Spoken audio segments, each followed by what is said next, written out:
Halo semuanya, perkenalkan saya Komang Sri Mediani Dewi dengan NIM 2207521003 dari Program Studi Sarjana Manajemen Fakultas Ekonomi dan Bisnis Universitas Udayana. Saat ini saya sedang menempuh mata kuliah Digital Society. Pada video kali ini saya akan membahas topik berikutnya, yaitu Digital Ethic. Etika digital adalah sekumpulan prinsip moral dan sosial yang mengatur bagaimana kita berperilaku, menggunakan data, dan berinteraksi di dunia digital.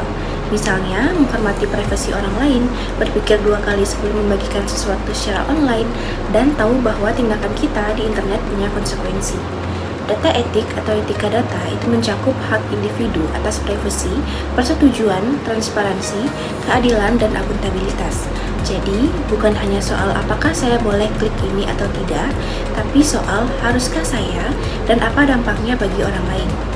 Nah, mengutip data dari databox.katadata.go.id, sebuah survei di Indonesia itu menunjukkan bahwa 83% responden menolak apabila seseorang mengunggah komentar negatif di media sosial terhadap orang lain. Meski begitu, survei itu juga menemukan bahwa sekitar 34,8% responden mengaku pernah mengunggah foto yang menampilkan anak orang lain tanpa izin. Artinya, kita tahu bahwa tidak pantas untuk melakukan hal-hal tertentu secara online, namun dalam praktik sehari-hari, kita masih sering melewati batas itu. Adapun contoh penerapan digital etik dalam kehidupan sehari-hari seperti membagikan cuplikan chat teman tanpa izin. Misalnya, kita punya screenshot chat lucu dengan teman, lalu kita repost di story tanpa minta izin. Kelihatannya cuma lucu-lucu aja, tapi dari sisi etika digital, kita telah berbagi konten pribadi orang tanpa persetujuan. Itu bisa melanggar privasi teman kita.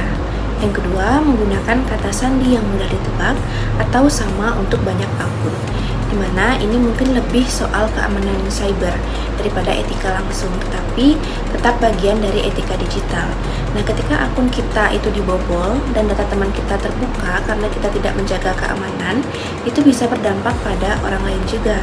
Nah, dengan dunia data besar seperti sekarang ini, menjaga keamanan adalah bagian dari tanggung jawab digital.